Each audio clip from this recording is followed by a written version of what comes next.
Apa jenis-jenis ibadah yang dengan mudah bisa menghadirkan ketenangan dan menghilangkan kegalauan? Saya berikan karena waktunya terbatas hari ini 2 saja. Ada nggak doa spesifik yang bisa dibaca mengentaskan galau dalam sujud? Ada. Bahkan bisa dibaca di luar sujud. Kalau doa tadi ingin dijadikan zikir, ya bacakan itu dalam kesempatan pagi dan petang. Pagi setelah sholat subuh, petang setelah sholat asar. Jelas? Baca, insya Allah terjaga. Tapi harus punya keyakinan. Ada nggak ustadz yang pendek-pendek dikit? Kalau sedang gelisah umum, gelisah, nggak enak, nggak tenang. Menemukan tetangga masa gitu, kan? Teman-teman nggak enak dan sebagainya. Ada 2 surat langsung. Upayakan ibu baca dalam sholat. Misalnya subuh, rakaat pertama ad-duha, kedua al-in. Itu satu paket ya bu. 2 surat itu berpasangan, turunnya bersamaan. Ya. Kan tahu ada istighfar galau kan? Pernah nggak keluarkan ayatnya istighfar galau? Hah? Galau dalam kegelapan, gelap, melihat masalah. Ada istighfarnya. Di mana ditemukannya? Surah 21. Terakhir saya ajarkan doa. Ini singkat padat, tapi nanti insya Allah akan membuat kita itu lebih cepat. Mau sholat, cepat mau belajar Al-Quran. Gue boleh ikuti lagi seperti yang pertama tadi. Bismillahirrahmanirrahim. Walanabluwannakum, dan aku pastikan dengan keagunganku akan menguji kalian yang hidup. Nah, jadi ujian itu hanya diberikan pada yang hidup. Yang meninggal sudah nggak diuji lagi, tapi membawa pertanggungjawaban dari hasil ujian. Awas, jangan salah kesimpulan. Oh, kalau sudah meninggal ujian akan hilang, nggak ada lagi. Jadi memutuskan mengakhiri hidup misalnya. Mohon maaf, dengan keputusan itu justru itu jadi berat setelah meninggal karena dipertanggungjawabkan di hadapan Allah. Jangan salah kesimpulan. Ya?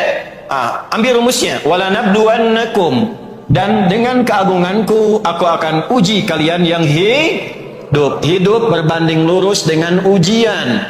Setiap orang yang hidup pasti diuji. Lompat dulu. Quran surah 2 ayat 286. La yukallifullahu nafsan illa. Allah tidak mungkin menguji seorang hamba di luar batas kemampuan. Berarti sifat ujian yang pertama, jika ada seorang hamba diuji, dia dinilai oleh Allah sanggup, punya kemampuan mengatasi ujian itu. Gak mungkin Allah menguji seorang hamba kalau tidak sanggup. Jadi kalau ibu siapapun hadir hari ini, sedang punya masalah, sedang punya persoalan, ibu harus punya keyakinan bahwa hanya ibu yang sanggup yang bisa menyelesaikan itu. Sebab kalau Allah tidak menilai sanggup, ibu gak akan mungkin dikasih. Ustaz Adi nggak sanggup, makanya saya nggak dikasih. Ibu yang sanggup. Harus yakin, karena nggak mungkin Allah kasih kalau nggak sanggup tuh nggak mungkin. Itu dulu. Nah, setiap orang hidup pasti ada ujian, ya. Sifat ujian, perhatikan, sifat ujian berbanding lurus dengan kadar kesanggupan. Ujian, sifat yang kedua, diberikan bukan untuk membuat hamba bermasalah, tapi untuk meningkatkan kualitas hidupnya. Sebab setelah lewat ujian, nanti ibu akan mendapatkan kekuatan baru, tambahan kebaikan baru untuk mengatasi masalah berikutnya. Hukum ujian itu begitu bu. Kalau ibu sudah ujian pasti naik kelas, bahasa gampangnya gitu. Ibu punya anak di SD, cucu ada. Mungkin nggak naik SMP kalau nggak ujian? Ujian dulu kan? SMP ke SMA, ujian nggak? Ujian dulu. Nah, ibu bisa paham yang seperti itu. Kenapa nggak dipakai logika itu untuk kehidupan? Jadi kalau sedang punya masalah, caranya bagaimana supaya merasa enak? Ketika sedang diuji, alhamdulillah, ini saya mau naik kelas, di depan saya ini, kalau saya lewat ini, ada hadiah yang Allah ingin kasih. Paham? Balik logika awal. Hidup sama dengan apa? Artinya, sepanjang masih hidup pasti diuji. Artinya, kalau tidak ingin diuji berarti tidak ingin hidup. Pelan-pelan. Ujian bentuknya masalah. Setiap orang hidup pasti punya masalah. Nah, ibu pun yang begini, tenang, senang, manis-manis, senyum, belum tentu nggak punya masalah. Nah, tapi ya wajar karena kita sedang hidup pasti punya masalah. Kalau sudah wafat baru masalah selesai. Nah, pertanyaannya siapa yang tidak ingin punya masalah? Angkat tangan. Sudah, kalau gitu jangan mengeluh. Jelas? Nah, di antara ujian itu, di antara masalah itu ada sifat-sifat dasar. Yang pertama apa? Minal khauf, nomor 1 urutannya, gelisah. Walanabluwannakum bisyai', dan sungguh dengan keagunganku kalian yang masih hidup akan diuji dengan beragam macam persoalan kehidupan untuk meningkatkan kualitas hidupmu, untuk menjawab doa-doamu. Jadi ketika ibu berdoa dijawab oleh Allah, tanda doa dijawab itu ujian dulu. Ya, ibu minta mobil, diuji dulu. Kira-kira kalau dapat mobil sanggup enggak mengemban amanah itu sampai dihisab? Tuh. Itu poinnya. Lalu diberikan ujian. Makanya kalau ibu sedang diuji, ibu harus bersyukur. Karena itu tanda awal Allah ingin menjawab doa ibu. Itu cara melihatnya begitu. Kalau tidak belajar fikih ujian, nggak enak rasanya. Kenapa harus saya, ya Allah? Kenapa engkau tidak berikan pada Ustaz Adi aja? Tidak begitu juga. Jelas, minal khauf. Yang pertama apa? Khauf. Jadi ini ujian pertama, ini fitrah. Jadi nggak bisa kita katakan galau, hilanglah dalam jiwaku. Ya hilang juga rohnya. Jadi melekat pada jiwa. Kegelisahan, ketakutan, kekhawatiran bagian dalam hidup. Wal ju', rasa lapar. Nunggu, pengen duduk, sap-sap paling depan dari awal belum sarapan. Wa naqsi minal amwal, kemarin sukses, jualannya banyak, sekarang berkurang, omsetnya turun. Kan? Wal anfus, sakit, ada kerabat yang meninggal dan sebagainya. Wa thamarat, apa di situ thamarat diartikan? Buah-buahan. Nah itu agak kurang lengkap. Kalau buah-buahan berarti hanya tukang buah yang diuji, ya, tukang cakwe tidak diuji, campur nggak diuji. Samarat itu menggunakan kata kiasan, majas, ya, itu isti'arah di ilmu balaghah, diambil satu kiasan. Maksud samarat itu hasil kerja keras kita diambil orang. Ibu nanam pohon, dari tumbuh awal sudah berbuah, besok mau dipanen, malamnya diambil orang. Itu maksudnya. Ibu sudah kerja keras, sudah bikin macam-macam, bikin desain begini, tiba-tiba diambil orang yang bikin pakaiannya. Bisa begitu. Ya, ada ujian begitu ada nggak? Nah, nanti ada cara menyelesaikannya supaya nggak galau. Nanti. Khauf. Dah, satu ya. Jadi saya ingin tekankan dulu bahwa khauf ini ujian awal, gelisah ini diciptakan bersamaan dengan fitrah kehidupan kita. Apa hikmahnya? Satu, kenapa mesti ada gelisah, mesti ada galau? Satu tadi sudah dijawab di Quran surah ke 91 ayat 7 sampai 10. Secara singkatnya, gelisah diciptakan untuk bisa mengaktifkan tenang itu supaya muncul. Bahasa kerennya sebagai katalis yang menstimulus ketenangan itu muncul. Sebab kalau nggak ada gelisah, tenang nggak akan muncul. Ibu kalau sedang gelisah pengen apa? Pengen tenang kan? Ya kan? Nah, supaya pengen tenang itu gelisah harus ada. Dua, hikmah dari adanya kegelisahan supaya kita merasakan nikmatnya bertuhan, untuk menunjukkan bahwa Allah itu ada, untuk menunjukkan dan mengamalkan sifat tawakal.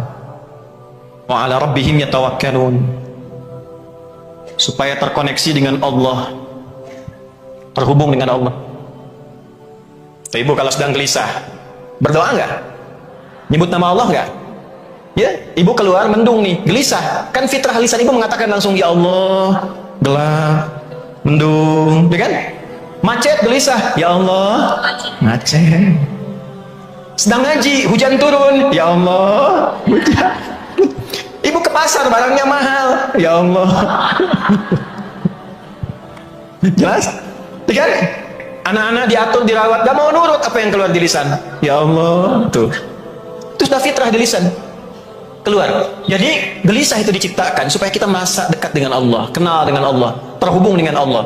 Dari mana tahu ayatnya? Turunkan lagi di Al-Baqarah. Surat keberapa? Surat kedua. Ayat keberapa? 150. Makanya ibu ngaji.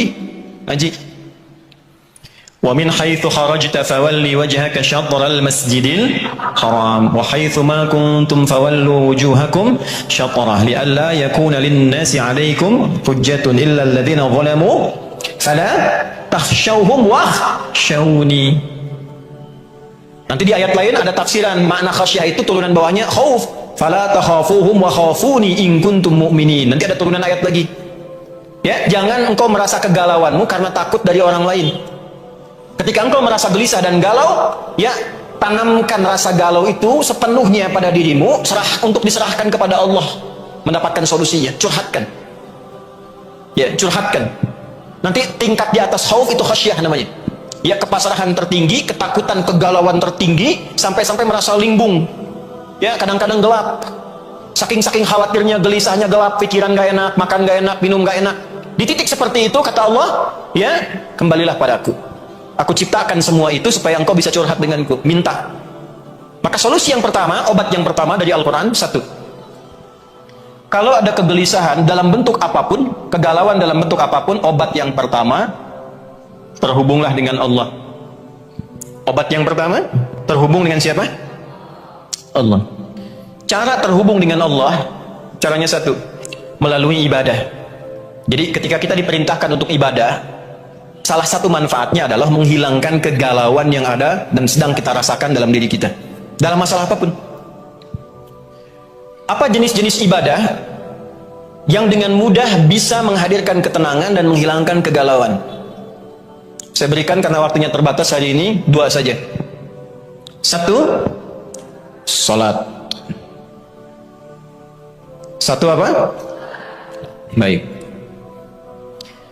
Maka kalau sedang gelisah, apapun masalahnya, ibu salat. Ambil wudhu. Saya ulangi, ambil wudhu. Menghadap kiblat, salat 2 rakaat. Apa saja sesuai dengan waktunya. Sesuai dengan waktunya. Misal, waktu seperti ini duha. Niatkan duha itu untuk mendapatkan ketenangan. Jelas?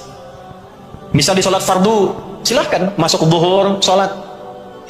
Walaupun sifatnya wajib, niatkan dalam kewajiban itu saat sujud minta ketenangan.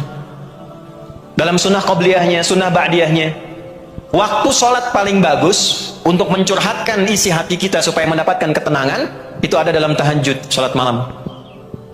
Ini dirinci lagi, saking rinci loh bu. Karena Allah yang menciptakan kita, Allah paling tahu tentang kita. Salat malam, ini obat pertama. Ditemukan di mana? Al-Muzammil. Di ayat keberapa? Ayat ke-6. Inna nasyi'atal laili hiya ashaddu wata'aw wa aqwamu qila. Sungguh, jika engkau bisa bangun malam untuk menunaikan salat, salat malam itu asyaddu wat'a, sentuhan kepada hatinya lebih kuat. Jadi ibu kalau ingin mengeluarkan rasa di dalam hati yang tersentuh pada jiwa, mengeluarkan segala macam yang dirasakan, kekalutan, kebingungan, lalu dikeluarkan dalam doa kita, wa aqwamu qila, itu lebih kuat dampaknya kepada jiwa, paling cepat mengatasi kegelisahan. Makanya orang kalau bangun malam sering tahajud, sering sujud dengan benar, itu salah satu dampaknya lebih banyak menenangkan pada hatinya, cenderung menyikapi apapun dengan tenang. Ibu kalau pengen jadi pribadi yang lebih tenang, rajin tahajud. Satu. Nanti dalam sujud ibu curhatkan, sholat sunnah boleh ibu curhat, dengan bahasa hatinya keluarkan, biarkan air matanya mengalir, nggak apa-apa, nangis aja, nggak apa-apa, nangis aja sampai ibu udah nggak bisa nangis lagi. Terus kalau belum bisa nangis, kalau belum bisa lagi nangis, kalau belum bisa tangisi diri ibu yang belum bisa nangis. Terus minta.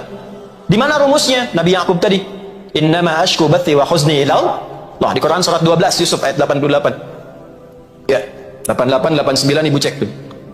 Sudah? Jadi bentangkan sajadah, minta, itu solusi pertama, obat yang pertama. Kalau masalahnya siang, nggak harus nunggu malam, ambil wudhu, sholat. Kalau tidak ada waktu sholat yang lain, yang rawatib, yang wajib, ambil yang mutlak. Apa yang mutlak? Sholat wudhu. Selesai wudhu, sholat, niatkan itu, curhatkan sama Allah dalam sujud, minta. Apa dalilnya? Hadis Nabi. Dari siapa? Ibnu Abbas radhiyallahu ta'ala anhuma. Apa bunyinya? Innama aqrabal abdi min rabbihi wa huwa sajidun fa'akthirud du'a. Keadaan terdekat antara seorang hamba dengan Allah itu saat sujud. Maka perbanyaklah doa dan curhatanmu saat sujud itu. Ada nggak doa spesifik yang bisa dibaca mengentaskan galau dalam sujud? Ada. Bahkan bisa dibaca di luar sujud. Ditemukan di mana? Di Sunan Abu Daud. Nomor berapa? 1555. Siapa yang meriwayatkan hadis ini sampai ditemukan dari Nabi? Sahabat Nabi, namanya Abu Sa'id Al-Khudri. Apa bunyi doanya? Bu boleh catat ini. Kalau nanti sambil agak lambat, buka lagi rekamannya. Bu boleh cek satu-satu, ya. Bu boleh ikuti. Allahumma inni a'udzubika minal hammi wal hazani wa minal ajzi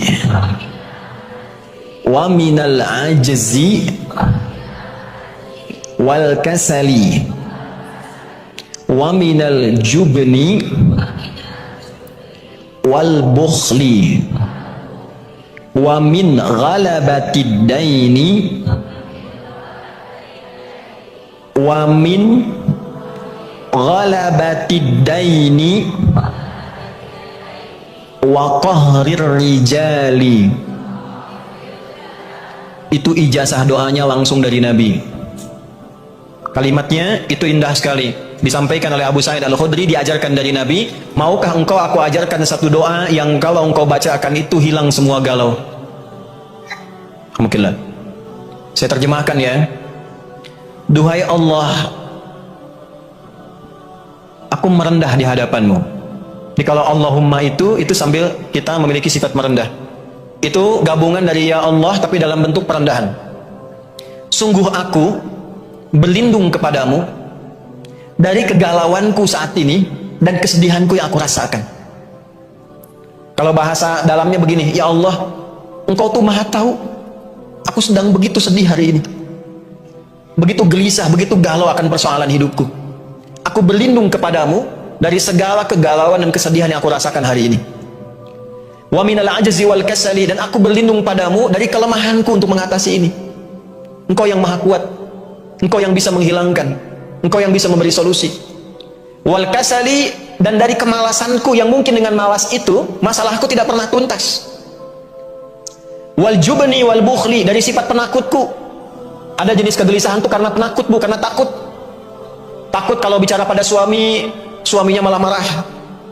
Takut kalau bertindak pada anak, anak malah lari. Maka kita serahkan kepada Allah yang punya dan memiliki hati suami, hati anak, hati tetangga dan sebagainya. Jubni wal bukhli, rasa pelit. Mungkin masalah ini hadir karena saya ini pelit. Pelit berbagi, pelit cerita, pelit senyum, pelit berbuat baik. Wa ghalabatid daini, ya Allah, mungkin kegelisahan, ketakutan, kekhawatiran ini karena terlilit utang piutang. Pikiran banyak. Wa qahrir rijal, dan diintimidasi oleh orang. Nah, perasa kan? Jadi kalau tidak disebutkan kapan kejadiannya, siapa yang mengalami, ini artinya 6 hal yang disebutkan dalam doa ini akan dialami siapapun di setiap masa.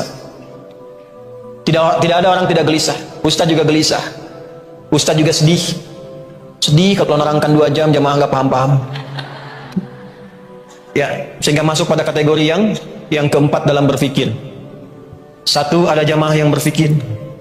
2, ada jamaah yang sedikit berpikir. 3, ada jamaah yang tidak berpikir, yang penting datang lihat ustaz selesai. 4, ini yang repot, ada jamaah yang pikiranun, jadi pikiran buat ustaz. Itu doanya tadi ya, tolong dipegang, dirangkum saat sujud, minta. Tapi mintanya pakai hati ya. Selesai sholat minta, mintanya merendah, makanya pakai Allahumma. Jangan, kalau berdoa sama Allah jangan mengangkat diri. Ya Allah, engkau tahu kan aku sedang sedih. Nah, itu buang sifat begitu ya. Nah, ini obat yang pertama, gunakan dalam sholat. Kalau bisa waktunya kapan, Tapi kalau punya masalah siang tidak harus tunggu malam. Kalau doa tadi ingin dijadikan zikir, ya bacakan itu dalam kesempatan pagi dan petang. Pagi setelah sholat subuh, petang setelah sholat asar. Jelas? Baca, insya Allah terjaga. Tapi harus punya keyakinan. Saya ulangi dulu sebentar, paham tidak? Jelas. Jadi obat galau yang pertama apa? Nah, kalau sedang punya masalah, curhatnya dalam nah, bukan di Instagram, bukan di Facebook. Jadi jangan pernah setelah kajian ini menulis lagi di Instagram. Aminkan ya. Gagal saya ngajar hari ini. Ya, jelas? Bikin status galau, salatlah. Jelas? Mungkin bukan karena hartamu yang kurang banyak, bukan karena kedudukanmu yang kurang tinggi, mungkin karena sholatmu yang kurang terhubung dengan Allah secara baik. Itu yang menjadikan kegalauanmu tidak pernah tuntas. Bikin di bawah, tenang itu sederhana, sholat. Yuk, bikin status tuh.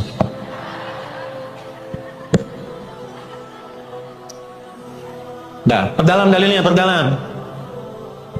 Adakah perintah dalam Al-Quran? Ini kan baru isyarat tadi. Isyarat kan? Perintah jelasnya ada nggak? Ada. Ditemukan di mana? Al-Baqarah.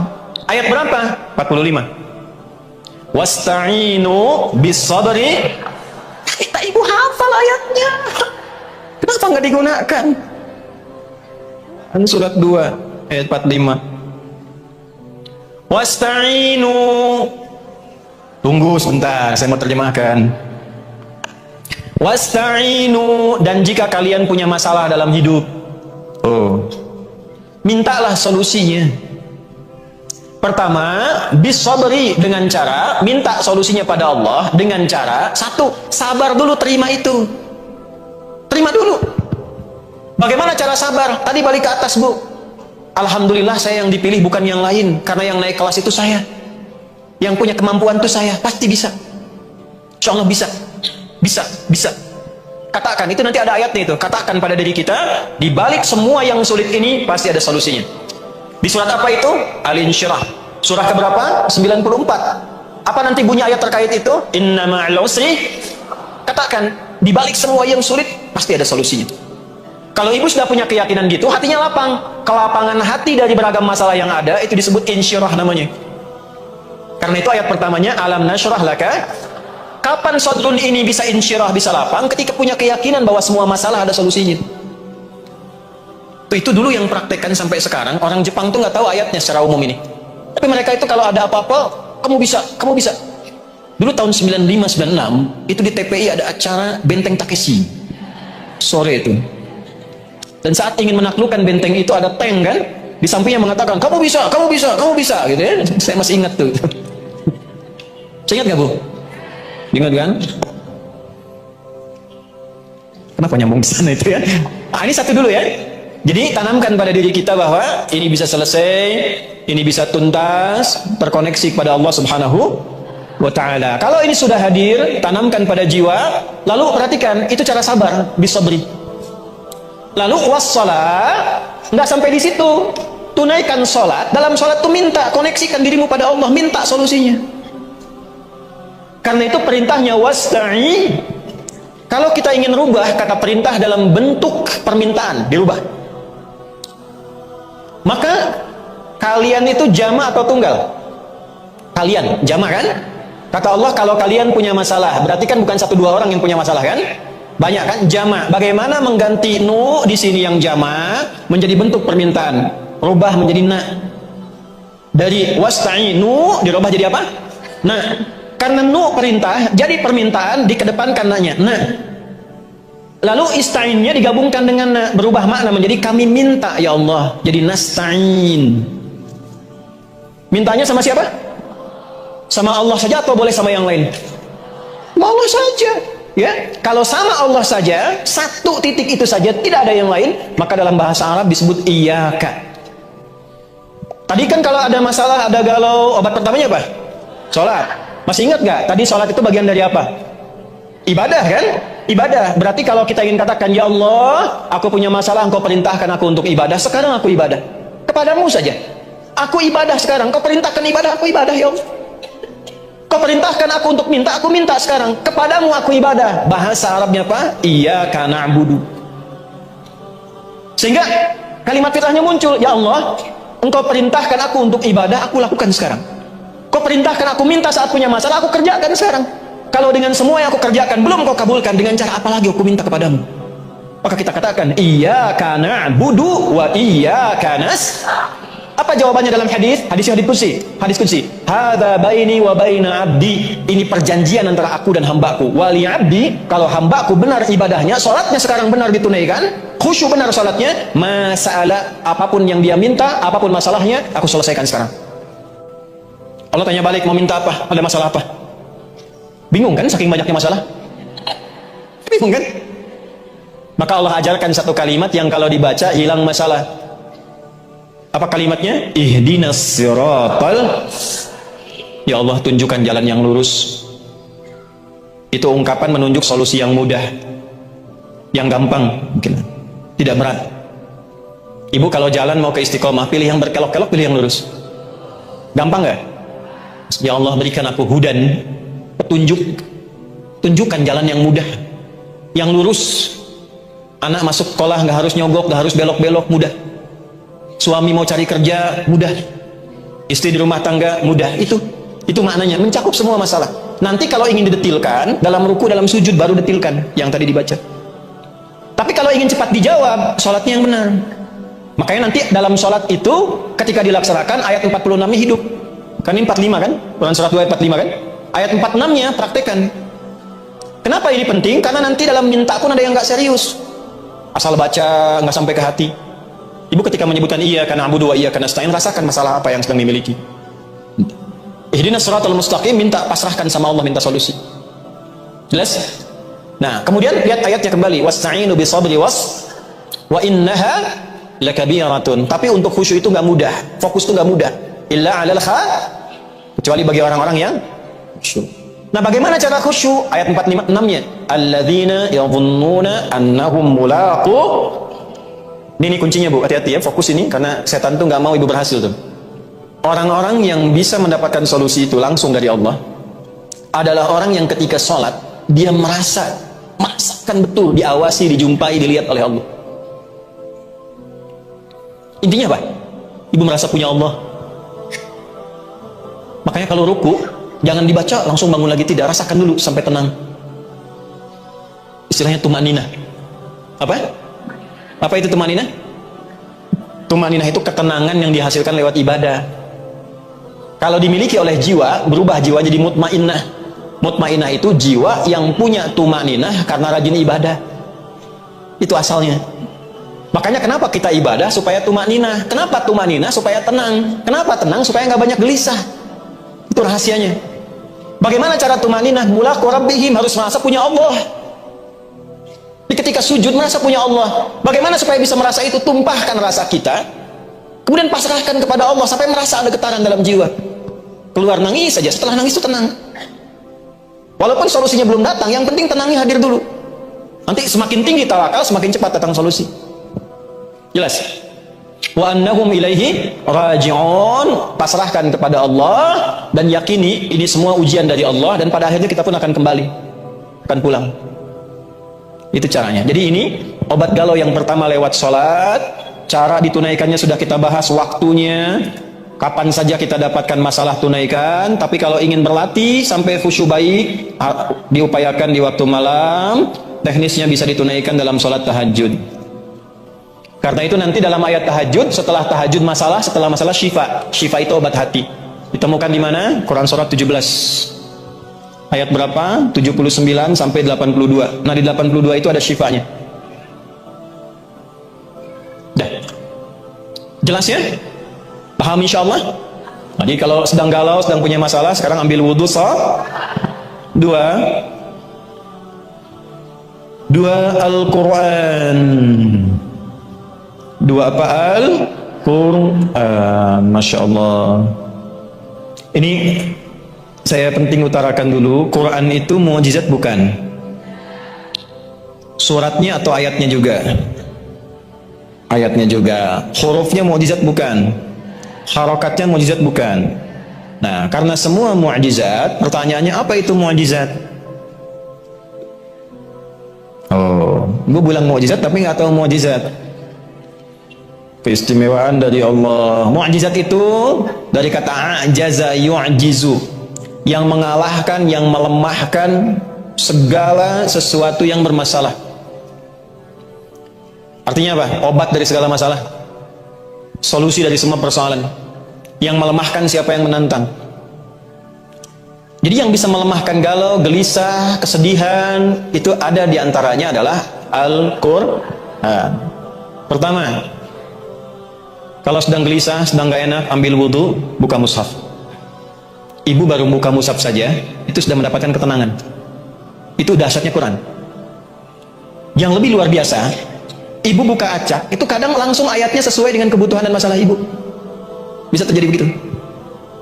Ya, ada gelombang dalam tubuh kita yang nyambung dengan pembukaan mushaf, begitu dibuka, loh kok ayatnya ini seperti yang saya rasakan. Dah. Kemudian, lanjut pelan-pelan. Kalau ibu punya kemampuan, pilih ayat atau surat-surat yang sesuai dengan masalah ibu sendiri. Tapi ini tidak mudah. Kadang harus tanya. Ya, misal saja. Ada masalah di rumah tangga dengan suami misalnya. Maka ada Al-Quran, misal di surat An-Nisa ayat 34 misalnya sampai 35. Itu kalau sudah fatal-fatal sekali dan sebagainya, ya. Ada masalah dengan anak misalnya, Quran surat 17 ayat 23 sampai dengan 27. Anak masih kecil, cucu kecil dibawa-bawa supaya lurus ke depannya, khawatir jadi apa? Quran surat 31 Luqman tuh. Bisa dari ayat 12 sampai 19 ya. Misal. Kemudian nanti ada surat-surat yang menjaga kita tiap pekanan. Misalnya nanti kalau malamnya itu Yasin, ada fadilahnya. Siangnya itu Al-Kahf. Di Jumat, kalau bisa Jumat baca 2 surah. Malamnya apa? Yasin. Siangnya apa? Kahf. Sampai Nabi berkata begini, man qara'a surat al-kahfi fi yaumil jumu'ati adha'a lahu minan nuri bainal jumu'ataini. Paham? Tidak. Siapapun yang baca surat al-kahfi di hari Jumat, maka Allah akan memberikan nur pada dirinya, cahaya di setiap 2 Jumat. Artinya dari Jumat satu ke Jumat yang lain Allah kasih cahaya pada dirinya. Nur itu disebutkan 45 kali dalam Al-Quran, dibagi dalam 12 makna. Di antara maknanya ada perlindungan dari Allah, solusi dari masalah. Jadi kalau sebulan sekali dibaca, setiap bulan dapat cahaya dari Allah selama 1 tahun 12 bulan dijaga. Ya. Jadi kalau nanti di surat Yasin ada penjagaan pada jiwa, di surat Al-Kahf penjagaan kepada raga. Jelas? Kalau sedang sedih di rumah tangga, masalah banyak dan sebagainya, surat Yusuf misalnya. Yusuf. Ya, ada orang-orang yang pakar, para ulama di bidang ahli Al-Quran, mengeluarkan keutamaan surat dan ayat-ayat Al-Quran. Semuanya punya topiknya masing-masing. Semua ayat Quran itu mukjizat. Kalau ibu ingin penjagaan dalam hidup sampai meninggal, di alam kubur, khawatir nanti kalau meninggal bagaimana? Baca surat Al-Mulk. Jelas? Ada nggak ustadz yang pendek-pendek dikit? Kalau sedang gelisah umum, gelisah, nggak enak, nggak tenang.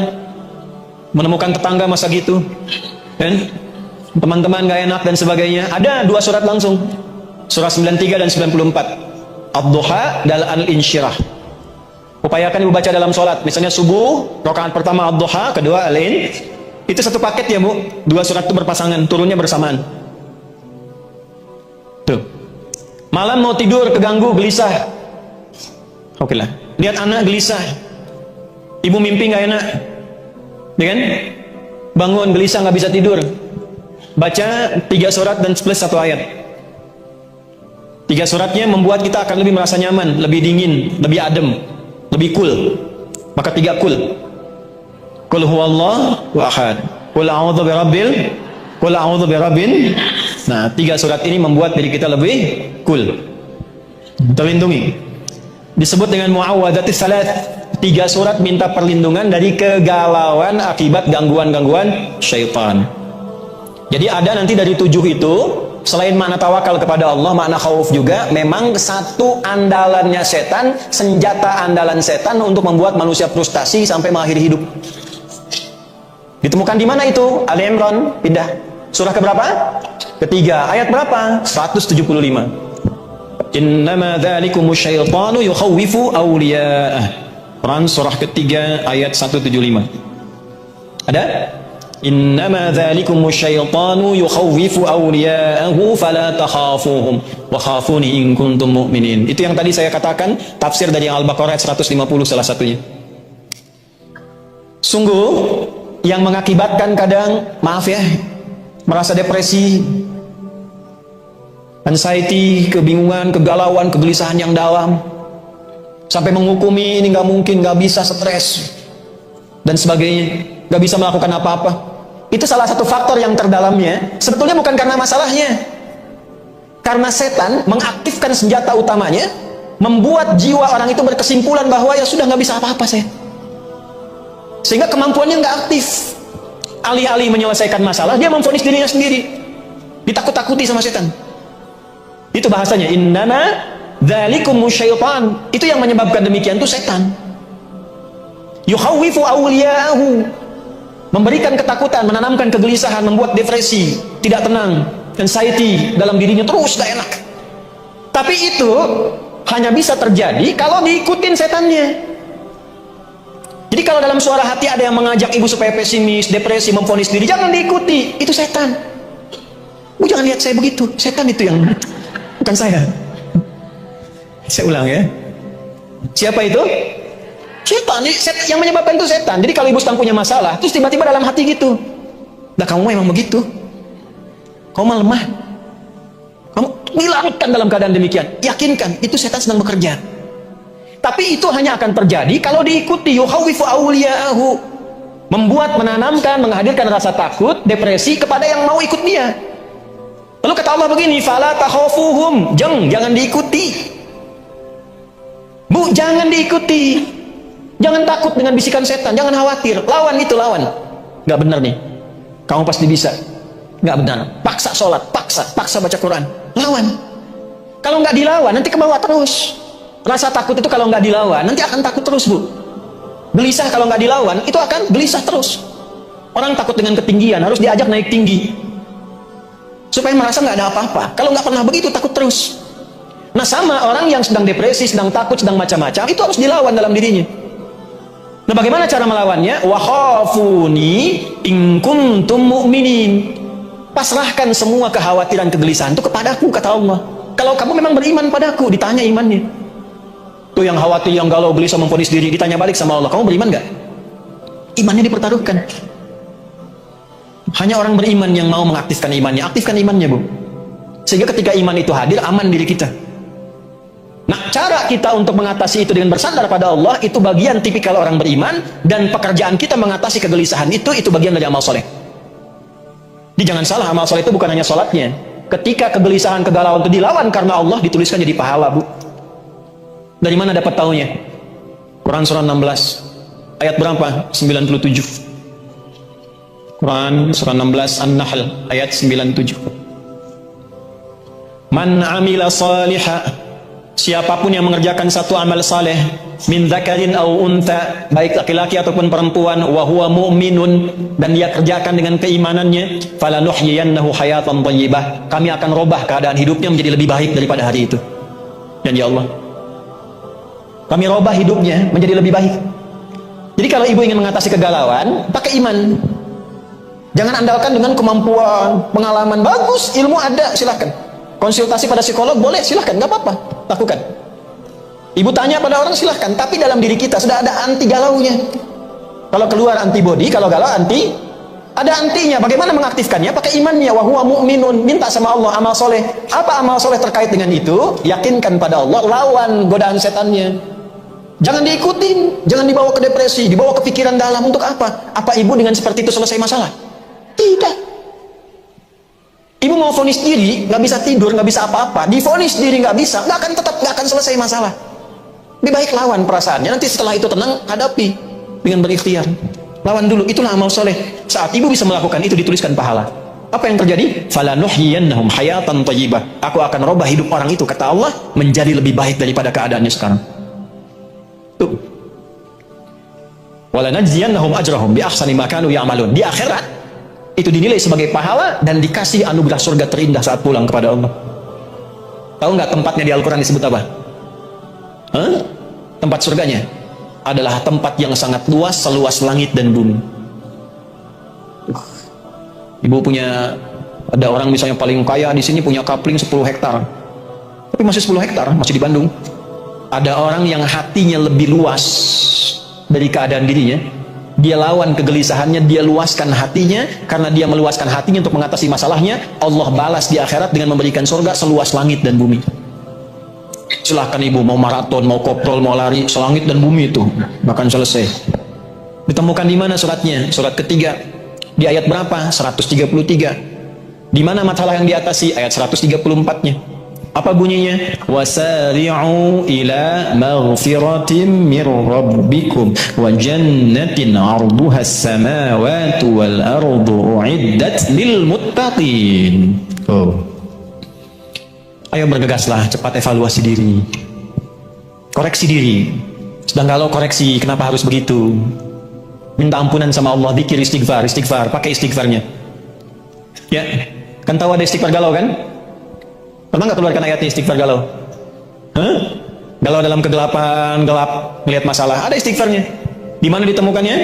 Surah 21. Ayat berapa? 87 sampai 88. Surat Al-Anbiya. Wa dhannuni idh dhahaba mughadiba. Wa dhanna an lan naqdir alaihi fanada fi dhulumati, ini istighfarnya, alla ilaha illa anta subhanaka inni kuntu minadh. Tuh, itu udah tahu. Tuh, karena selama ini banyak menghafal, jarang dipraktekkan. Sampai situ ayatnya nggak dituntaskan. Coba lihat ayat seterusnya apa? Hah? Coba lihat ayat seterusnya apa? Fastajabna lahu. Langsung kami jawab. Kalau zikirnya benar, istighfarnya benar, dijawab. Kemudian, wa kashafna ma bihi min gham. Wa kadzalika nunjil mu'minin. Perhatikan, lalu kami bukakan gham. Apa itu gham? Gham itu asalnya awan gelap yang menutupi seakan-akan gelap karena masalahnya itu sulit. Kenapa dibuat gham? Padahal Nabi Yunus ini terperangkap dalam ikan besar kan? Ya kan? Di dalam ikan kan? Tapi jawabannya kami bebaskan dari kegelapan yang menyelimuti. Artinya apa? Ada orang nanti di masa depan, alhamdulillah.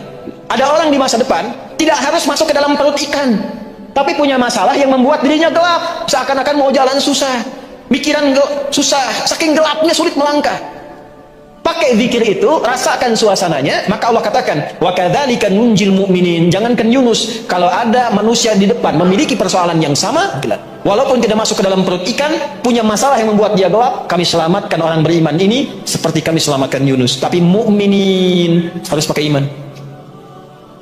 Jelas? Nah, ngaji begitu. Ayatnya keluarkan, suratnya, baca itu, zikirnya. Itu algoritmanya namanya. Nah, nanti Quran tadi simpan di tempat-tempat yang baik. Simpan. Mau tidur, kalau tidur bisa lihat mushaf, di tembok disimpan, dikasih raknya dikit, simpan di tempat-tempat yang baik. Apa fungsinya? Kalau ibu minimal sedang gelisah, tiap hari lihat Quran, itu ke hati itu ada ketenangan. Yang kedua, ini dahsyat ini. Biasakan murattal hidup di rumah. Beda. Ruangan yang diisi Quran dengan yang nggak ada Quran itu beda. Lain. Bu, kalau nggak percaya, dicoba ya. Saya cerita karena coba di rumah. Area dapur dikasih murattal, area tempat anak-anak belajar kasih murattal, ruang tamu kasih murattal, di kamar kasih murattal. Satu kali padam karena habis baterainya, itu berubah keadaannya, nggak enak. Nggak enak. Nah, coba ibu mulai ya, praktekan gitu seperti itu, bacakan, ngaji yang enak itu akan lain. Dan yang terakhir, kalau ingin lebih enak lagi, satu lagi tadi, upayakan jadi ahli Al-Quran, atau siapkan satu dari anggota keluarga jadi ahli Al-Quran. Itu tidak harus hafal 30 juz, yang penting konsisten bersama Al-Quran. Jadi upayakan baca walaupun sehari satu surat. Nggak bisa misalnya satu ayat, kalau nggak bisa satu ayat keterlaluan. Alif Lam Mim satu ayat, masa nggak bisa? Toha satu ayat, masa nggak bisa? Nama Pak Toha, baca Toha nggak bisa. Jelas? Namanya An-Nisa tapi surat An-Nisa nggak pernah dibaca. Halo? Dipaksain ya. Nah, itu aja, jangan banyak-banyak. Jadi obat galau hari ini ambil 2 saja. Satu sholat, yang kedua Al-Qur'an.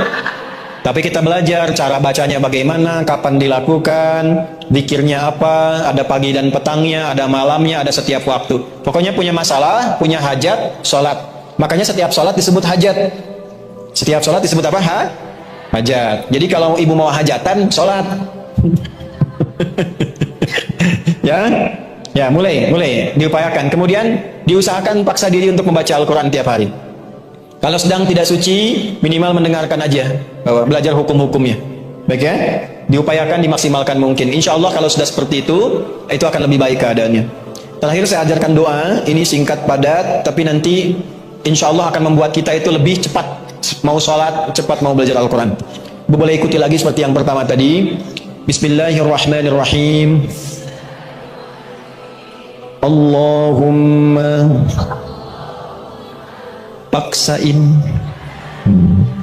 Ayo rekam terus. Gampang kan? Allahumma paksa dari sekarang ya, paksa sholat, paksa baca Quran, paksa melawan kegalauan dalam diri, jangan dikalahkan oleh godaan-godaan Allahumma paksain. Jelas Bu?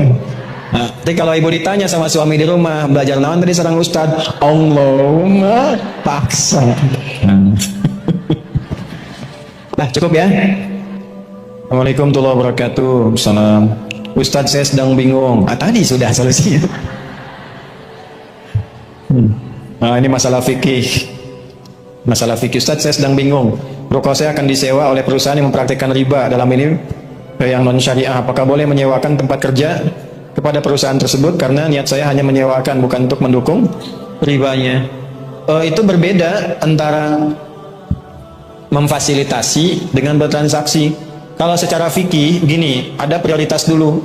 Kalau ada tempat lain atau pihak lain yang menawarkan itu tanpa skema yang demikian, itu lebih baik. Tapi kalau dalam keadaan memang juga terdesak, diperlukan, maka yang penting itu akad jual beli dan akad sewa menyewa ibu dengan pihak itu. Jadi kalau akadnya itu benar dan tidak terkait dengan pekerjaannya apa, maka yang dihukumi akadnya, bukan perbuatan orang yang menyewanya. Jelas? Paham ya? Kecuali dalam konteks-konteks yang langsung membahayakan secara nyawa. Misal, ibu jualan golok, ada yang beli golok, ibu tahu tujuannya untuk berbuat kriminal misalnya. Nah, maka di situ ada saddud dzariyah untuk menghambat. Semoga kegalauannya sirna dan semoga Allah memberikan solusi yang terbaik. Allahumma taqabbal minna innaka antas samiul alim wa tub alaina innaka antat tawwabur rahim. Rabbana la tad'a lana fi maqamina hadza dhanban illa ghafarta. Duhai Allah, kalau ada di antara jamaah yang datang membawa dosa, jangan biarkan dia meninggalkan tempat ini kecuali Engkau telah ampuni seluruh dosa-dosanya. Wala hamman illa farajtah. Ya Allah, jika ada satu di antara jamaah yang datang membawa kegelisahan, kegalauan dalam hatinya, jangan biarkan dia pulang meninggalkan majlis ini kecuali Engkau telah tenangkan keadaan hatinya. Wala ansiran illa yassartah. Jika ada yang sedang mengalami kesulitan, dengan keikhlasannya datang mengaji, ringankan, hilangkan segala kesulitan hidupnya. Wala maridan illa syafaitah. Jika ada yang sakit, mohon sembuhkan. Allahumma wala dainan illa qadaitah. Jika ada yang datang terlilit dalam ekonominya oleh utang piutang, maka mohon limpahkan rizki kepadanya untuk melunasi utang-utangnya. Allahumma ati anfusana taqwaha wa zakkiha anta khairu man zakkaha anta waliyuha maulaha. Ya Allah, bersihkan hati kami, kuatkan jiwa kami, hanya Engkau yang memiliki jiwa kami untuk kembali kepadamu dalam kebaikan. Allahumma fad biladana Indonesia waj'alna balatan thayyibatan wa anta tardaha. Ya Allah, mohon jaga negeri kami Indonesia, satukan kami dalam kebaikan untuk membangun, jauhkan dari perpecahan. Berikan hidayah pada para pemimpin yang tertinggi sampai yang terendah untuk adil, benar dalam memimpin, yang meringankan hisab mereka di hari kiamat. Wahfad ulama'ana waj'alhum mukhlasin lakad-din. Jaga para ulama kami, ikhlaskan mereka dalam berdakwah, jauhkan dari keburukan, sifat memecah belah, sifat-sifat duniawi, dan berikan kemampuan untuk mencerahkan dalam kebaikan. Allahumma ansur ikhwatana fi Palestin wa fi kulli makanil mubtalin. Ya Allah, mohon anugerahkan pertolongan pada saudara-saudari kami di Palestina. Setiap tempat yang Kau uji, berikan kekuatan, kebahagiaan, dan ringankan hisab kami di hari kiamat karena kelemahan kami dalam membantu saudara-saudari kami di Palestina dan setiap tempat yang mengalami musibah dan ujian. Allahumma rabbana atina fid dunya hasanah fil akhirati hasanah wa qina adzabannar. Barik a'ilati kullal muslimat al hadirat wa barik ya Allah kullal muslimat al muntamiyah fi saf muslimah ya arhamar rahimin. Ya Allah, berkahi keluarga para muslimah yang mengaji hari ini, berikan kesehatan, keberkahan, dan kepada seluruh keluarga yang ada di saf muslimah, pengurusnya, keluarga besarnya, dan kita semua yang hadir hari ini. Bifadlika subhana rabbika rabbil izzati amma yasifun wa salamun alal mursalin wa sallallahu ala sayyidina Muhammad wa ala alihi wa sahbihi ajma'in. Subhanakallahumma rabbana wa bihamdika asyhadu an la ilaha illa anta nastaghfiruka wa natubu ilaika. Alhamdulillahi rabbil alamin. Terima kasih. Mohon maaf. Assalamualaikum warahmatullahi wabarakatuh.